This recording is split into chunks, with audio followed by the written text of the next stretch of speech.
Welcome to Family Friday.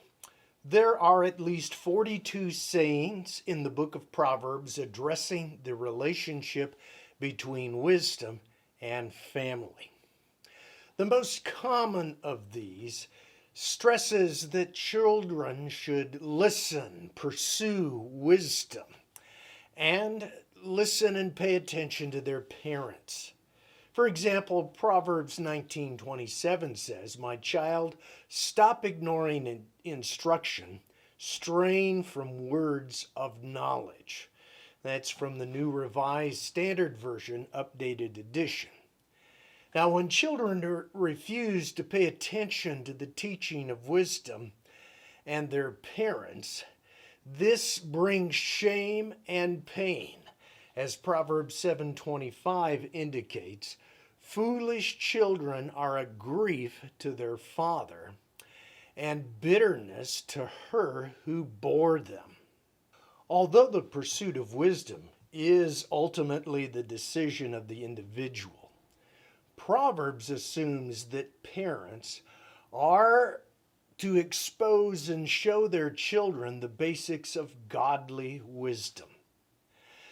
For example, chapter 19, verse 18 says, "Discipline your children while there is hope. Do not set your heart on their destruction." Here's another one that we can look at and think about. "The righteous walk in integrity. Happy are the children who follow them." Again, example. Chapter 23, verse 26, "My child, give me your heart and let your eyes observe my ways."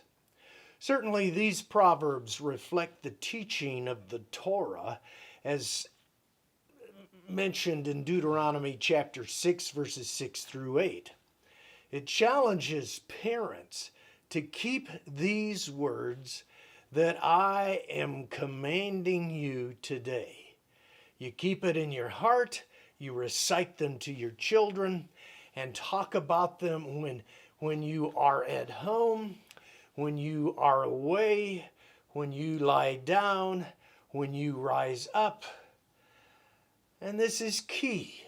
Wisdom, wisdom, wisdom.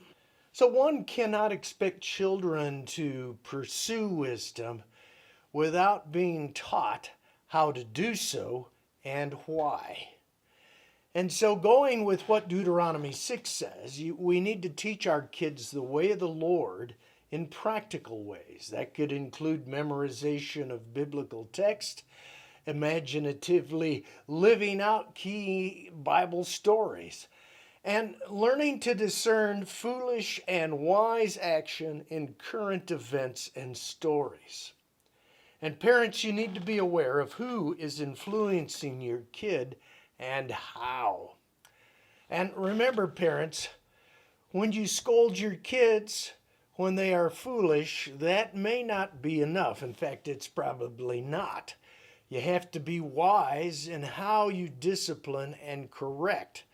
For example, Proverbs 11:22 says, "Like a gold ring in a pig's snout is a beautiful woman without good sense." Well, the same with parents who don't have good sense. Proverbs 10:19, "When words are many, transgression is not lacking, but the prudent are restrained in speech." Oh, think about that one, parents, particularly when you're angry with your children. Proverbs 17:27 says, "One who spares words is knowledgeable. One who is cool in spirit has understanding." And then Proverbs 12, verses 15 through 16, "Fools think their own way is right, but the wise listen to advice. Fools show their anger at once, but the prudent ignore an insult." All of these we could direct towards parenting. And so parents, by avoiding foolishness, you really position yourself to be heard. Even if your kids rebel against the ways of the Lord, they have a better chance of returning once they see the errors of their ways. Proverbs 22 verse 6 says, "Train children in the right way, and when old they will not stray." Notice this verse stresses when the children are old. It takes a while to learn the value of godly wisdom. Just a word about wisdom and wives in the book of Proverbs. Proverbs 19:13 says, "A stupid child is ruin to a father, and a wife's quarreling is a continual dripping of rain."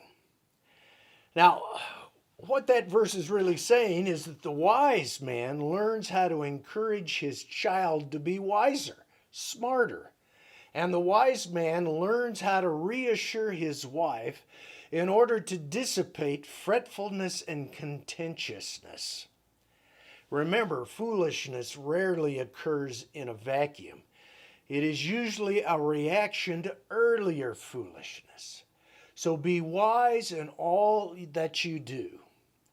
Until next time, look over Proverbs chapter 10 and mark which of those statements in that chapter can help you and your family.